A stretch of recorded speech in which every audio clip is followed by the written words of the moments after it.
And the reason why I gave James Harden 90% of it, the other 10% I'm gonna reserve for Daryl Morey. Why? We all know that Daryl Morey, regardless, I'm not saying it was an official offer, but there was a scuttlebutt. There was noise about a C.J. McCollum and a Robert Covington.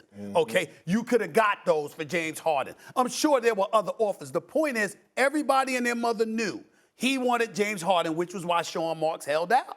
Because he knew you wanted James Harden come hella high water. Doc Rivers is not the coach you hired. You came in after Doc Rivers was there. So you got aspirations for your own system, your own coach, your own guy. James Harden, you were in Brooklyn. You know, you said what you just said. You know why? Because you experienced it firsthand. So he wants out of Brooklyn because he wants to get with Daryl Morey. Daryl Morey is his guy that caters to him because we know how Daryl Morey caters to star players. That's the and I'm not disrespecting Daryl Morey. I'm just spitting facts. Daryl Morey has a reputation.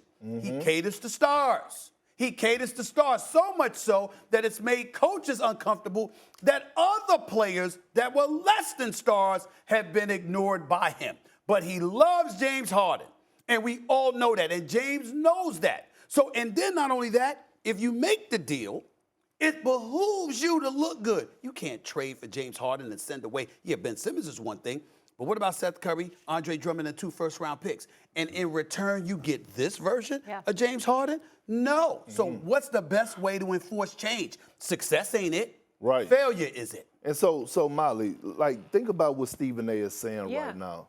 I want you to think about when James Harden arrived to Philly on the PJ. Who were the 2 people waiting on him? It was Daryl Morey and his wife. Nobody else.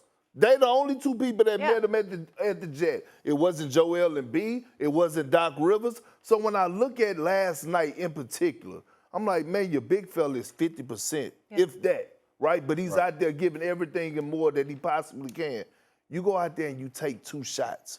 But Molly, he has a history of doing No, it. I believe you. I'm just saying, I just want to be fair because it's one of the worst criticisms. You both said it's intentional. You said it's quit. So I just wanted to make sure it's intentional that we're standing by that because I don't know why the Sixers would want to keep him then if they have a player that's going to quit on them. And we don't even know if he can get it done in the playoffs. And I don't think they should. All right, and you don't. Go ahead, elaborate.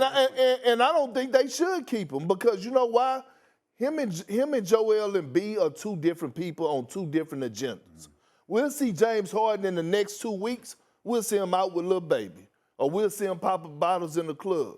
We're not going to see Joel Embiid doing that. Right. Joel Embiid is in the lab getting better. Joel Embiid actually trying to be the best player in the world. Joel Embiid wants to win. After they're home crying over the fact that they lost. Yes. Joel Embiid wants to win.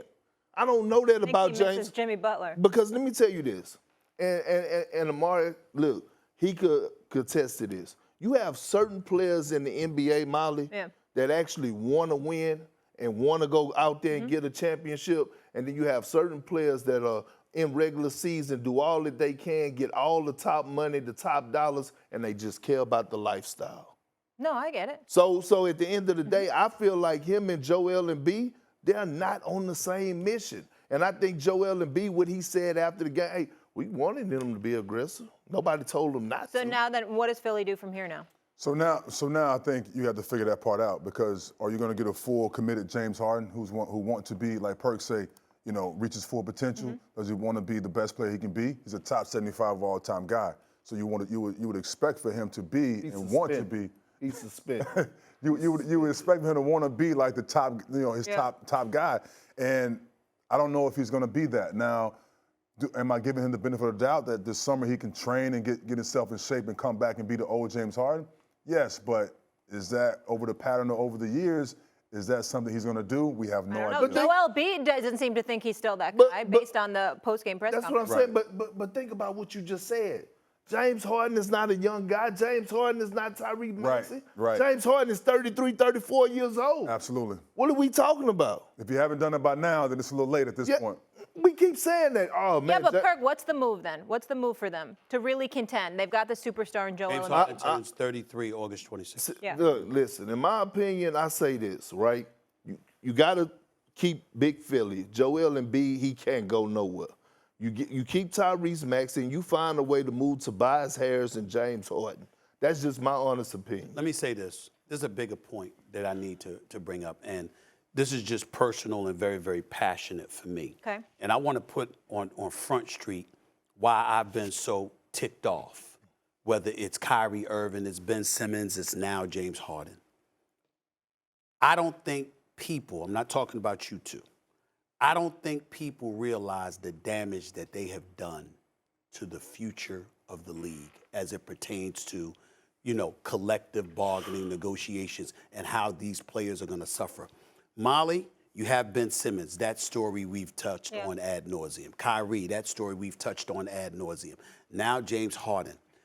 The owners usually only need one issue to buffer their point, to make sure that they streamline things just a little bit, trim things just a little bit, and get more structure and more discipline to make sure they're getting the bang for their buck.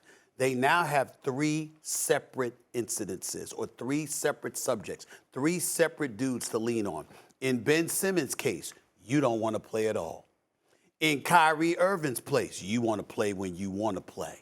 And in James Harden's case, you want to force your way out of one situation after another. Now, thanks for watching ESPN on YouTube. For live streaming sports and premium content, subscribe to ESPN+.